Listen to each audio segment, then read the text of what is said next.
Est-ce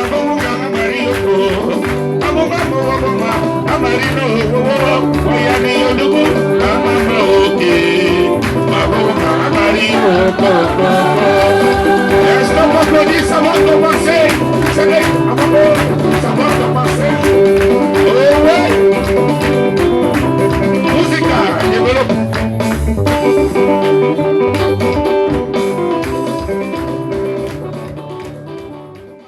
J'ai vu les gens pendant la neuvaine sont venus faire les dons ici. Ah, je me rappelle de leur vie. Si on leur disait un jour qu'ils feront un don dans la maison ici, ça ne devait jamais arriver. Mais il faut avoir les dons de beaucoup d'argent, pas le matériel qu'ils achètent. Alors que quand ils venaient ici, c'était les gens qui bagarraient avec les chiens pour discuter les os. Je suis capable de tout. La même chose qu'il fait pour certains, hier qu'il a fait pour certains hier, il le fera aujourd'hui pour d'autres. C'est le même. Mais il suffit simplement de comprendre ce qu'il vous dit, ce qu'il nous dit. La même chose qu'il a fait pour tonton Jacques hier, c'est la même chose qu'il va faire pour toi ce matin. Il suffit simplement de te disposer. Il suffit simplement de t'ouvrir et de laisser cette lumière, comme tous ceux qui sont en train de vivre là, cette lumière, de laisser cette lumière vous éclairer. Ah, quand je me suis réveillé, j'ai vu la lumière. Quand j'ai vu ceci, j'ai vu la lumière. Elle est effective. Laissez cette lumière vous pénétrer et vous conduire. Laissez cette lumière vous éclairer. Laissez cette lumière vous orienter. Ce n'est pas du racontage. Ce n'est pas le mérite. Tout à l'heure en méditant, lorsqu'on parlait sur la faveur. La faveur divine qui vient dans ta vie n'est pas un mérite. Ce n'est pas parce que je mérite, c'est parce que Dieu, n'est-ce pas, décide m'accorder ou alors avoir pour moi une certaine des dispositions. Des dispositions qui seront mon avantage. C'est Dieu qui va décider de mettre ces dispositions, ce n'est pas moi. Je ne sais pas ce que Dieu a prévu, les dispositions qu'il a prises par rapport à ma promesse pour m'accorder une faveur. C'est lui qui prend les dispositions, ce n'est pas moi. S'il me donne une faveur, je vais courir ce que je sais d'abord qu'il y a quoi. Par rapport à la promesse qu'il me donne, qu'il te donne, il va prendre des dispositions. Tant sur le plan physique, que sur le plan spirituel, tant sur le plan matériel, que sur le plan financier. Il va prendre, c'est des dispositions qu'il va mettre en place. Pour que tu sois à une période où tu auras l'impression que tout te sourit. Tu vas voir la période, c'est la période où, à la même période, il y a de cela, hier, avant-hier, l'année passée, les actes que tu posais, les demandes et tout ce que tu faisais, ça ne donnait pas.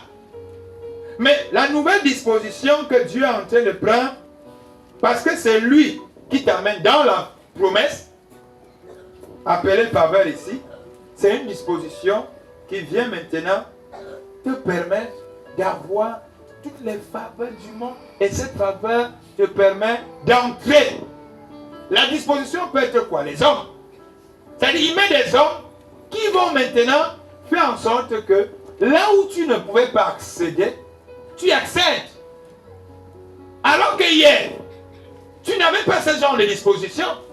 Et c'est pour cela que tu avais une certaine façon de vivre. Ou alors de forcer les choses. Mais maintenant que les dispositions seront sur pied, tu vas remarquer que sans trop forcer, un certain nombre de choses vont s'opérer. Parce que c'est une nouvelle disposition. Après ce que Dieu a fait pour te libérer de là où tu étais, il prend maintenant les dispositions pour dire, ok, par rapport au niveau de l'alimentation de mon enfant, voilà la disposition que je vais prendre. Par rapport au niveau, je ne sais pas, des finances, voilà les dispositions que je vais prendre. Par rapport au travail, il prend des dispositions. Ce sont ces dispositions qui nous permettent donc maintenant d'être et d'accéder dans notre promesse. Il prend, comme il a pris les dispositions pour que son peuple entre. Il a dit des choses à Josué. Afin que Josué puisse communiquer à ceux qui étaient avec lui. Il leur a demandé de faire un certain nombre de choses. il prend des dispositions.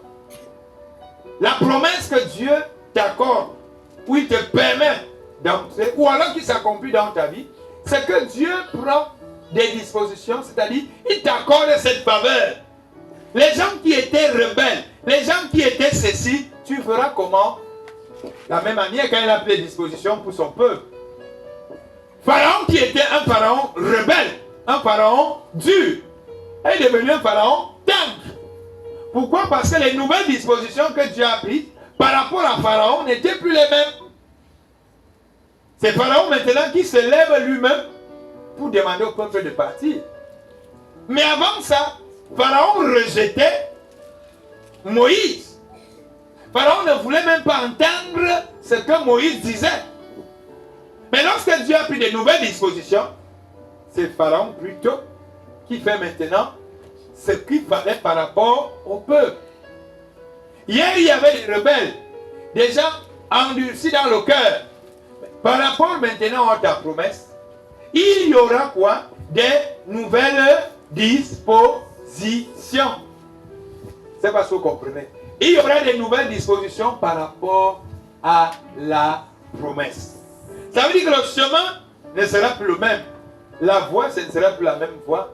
Les situations comme ça arrivait. Ah, je ne suis même pas là, je ne comprends même pas. Je pars au marché pour vendre rien. Les nouvelles dispositions par rapport à la promesse, toi-même tu vas voir. Ça ne serait plus question de dire, je suis allé au marché et j'ai encore fait pour ces 3 jours, 4 jours sans vendre. Les nouvelles dispositions, c'est d'envoyer, d'amener quelqu'un, au lieu d'attendre 3 jours, mais qui sera plus tôt, n'est-ce pas? Celui-là qui va démarcher, qui va acheter. C'est ça les nouvelles dispositions. C'est-à-dire quelqu'un qui vient pour booster, pour changer, pour améliorer les conditions que tu avais hier.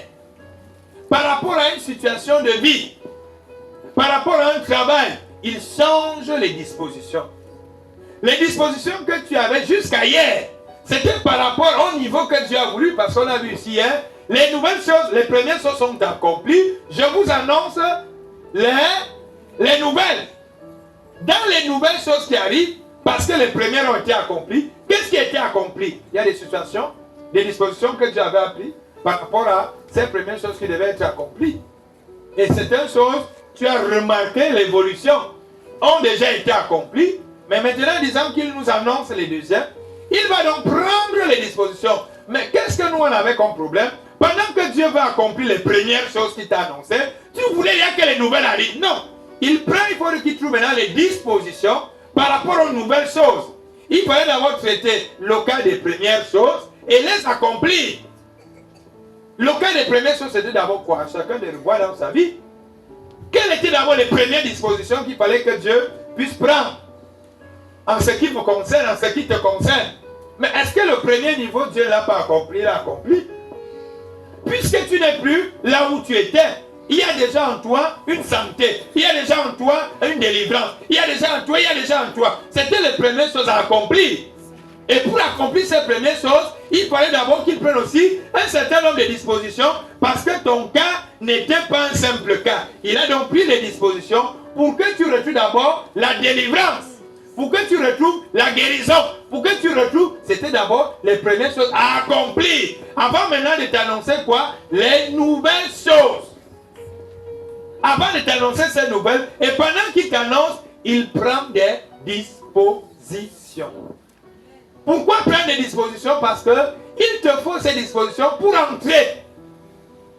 Il faut prendre du temps, il faut réfléchir, il faut calculer, il faut mesurer entre la promesse et la durée, entre la promesse, ton poids, entre la promesse, les gens autour de toi, entre la promesse, l'environnement. C'est donc pour cela qu'il doit prendre les dispositions concernant ton frère, les dispositions concernant ta mère, les dispositions concernant un certain nombre de choses autour de toi. Mais toi, tu as simplement voulu être pressé, alors que la promesse de Dieu est tienne. La chose à faire qui était d'abord essentielle pour toi, c'était la première chose là. Elle a donc été accomplie. Cette chose a été accomplie. Et maintenant, pour l'autre chose, on appelle ça la faveur divine, qui est donc quoi? Juste les dispositions que nous allons prendre pour qu'on ne se retrouve plus dans les mêmes travers. Dieu a accompli beaucoup de choses. Il fallait d'abord qu'il t'enlève là où tu étais en Égypte. C'était d'abord les premières choses. Il ne pouvait pas faire tout ça le même jour. Les premières choses d'abord que Dieu voulait accomplir dans ta vie, c'était que tu étais en Égypte. Il fallait réfléchir comment te faire sortir de là. Parce que tu étais à une zone hostile à la grâce, à la promesse. Il fallait qu'il te retire de là. Il a trouvé toutes les stratégies, il a fait tous les scénarios, il a fait toutes les mises en scène et il a fini par réussir à te faire sortir de là. La première chose a été accomplie. Je ne sais pas si tu comprends ce que je suis en train de dire. Pour que tu arrives là où tu vas entrer là, il fallait d'abord résoudre un premier problème. Tu avais un problème, c'est que là où tu habitais, c'était un mauvais endroit. De toi-même, tu ne pouvais pas partir. De toi-même, tu ne pouvais pas quitter. Il fallait que Dieu, puisqu'il dit Abraham, quitte, il fallait qu'il trouve les situations pour résoudre. La première, et maintenant que la première chose est accomplie, il prend maintenant les dispositions. Et les dispositions que Dieu prend souvent ne dépendent pas de nous. C'est ça, vous allez remarquer que même quand vous avez l'impression que ça serait dur, les dispositions que Dieu a prises vous amènent à voir que ce n'est même pas dur. Parce que Dieu ne peut pas te faire sortir d'Égypte s'il n'a pas pris des dispositions. Il a fait sortir le peuple d'Égypte, il a pris les dispositions par la main, il a pris les dispositions par l'eau qui devait sortir du rocher. Et maintenant, pour faire entrer le peuple dans la terre promise, il devait prendre les dispositions parce que l'ennemi ou alors l'épreuve n'était plus la même. L'épreuve de l'Égypte n'était pas l'épreuve du désert. Pour l'Égypte, il a résolu le problème. Pour le désert, il a résolu le problème. Maintenant, pour faire entrer à la terre promise, il fallait aussi prendre les dispositions. C'est pas ce que vous comprenez. Les dispositions. Dieu prend les dispositions. Je voudrais que tu dises à quelqu'un, Dieu prend les dispositions pour toi. Dieu prend les dispositions pour toi. Dieu prend les dispositions pour toi. Dieu prend les dispositions pour toi. Première disposition, il fallait d'abord construire. Amen. Dans la première chose qu'il fallait accomplir, il y avait d'abord quoi? La maison. Merci ma mère. Amen. Parce que tu ne peux pas vouloir la seconde chose sans d'abord la première qui est quoi? La maison. La maison. Première disposition. Je sais pas si tu vois à peu près comment. Dieu lui a un chronogramme. Mais nous voulons toujours courir avant. Parce que ce que tu veux, sans maison ne pouvait pas arriver. Il y a des choses que nous voulons, mais nous ne savons pas que il faut d'abord la première chose. Il dit la première chose étant accomplie, je vous annonce les nouvelles. Et pour que la nouvelle arrive, il faut quoi? Qu'il prenne des dispositions. C'est ça la faveur. Regarde d'abord ce qui est arrivé. Qu'est-ce qui a été accompli premièrement dans ta vie? Amen. Je voudrais que chacun de nous jette un regard sur les premières choses qui ont été accomplies dans sa vie. Avant qu'on entre dans la promesse maintenant, regarde d'abord les premières choses à accomplir.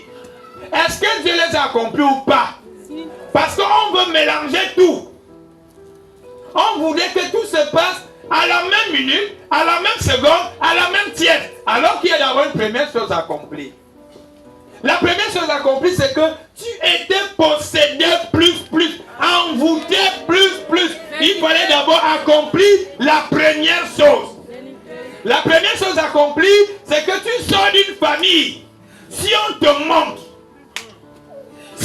montre réellement ta famille et là où tu étais, tu vas dire à Dieu que Dieu, je te remercie parce que ce que moi je voulais, Je ne savais pas qu'il fallait d'abord résoudre ce problème. Parce que ce que tu attendais ou tu voulais, il y a un problème à résoudre dans ta famille. Ta famille, c'est une famille des gens qu'on a sacrifiés et tu faisais partie des sacrifiés. Il fallait d'abord résoudre le problème du sacrifice. Ta famille, c'est qu'à 30 ans, à 35 ans, à 40 ans, tu meurs. À 25 ans, tu meurs. Il fallait d'abord résoudre ce premier problème. Tu ne peux pas vouloir l'avion alors que tu as d'abord un problème de sacrifice. Alors que tu dois mourir à 25 ans. Alors que tu dois mourir à 30 ans. Alors que tu dois mourir. Il fallait d'abord que Dieu puisse résoudre ce premier problème. Parce que c'est le premier problème qui entraîne le deuxième problème. Il faut maintenant que le premier problème soit accompli. Avant maintenant que la promesse. Tu ne pouvais pas entrer dans la promesse avec tout ce que tu as au corps.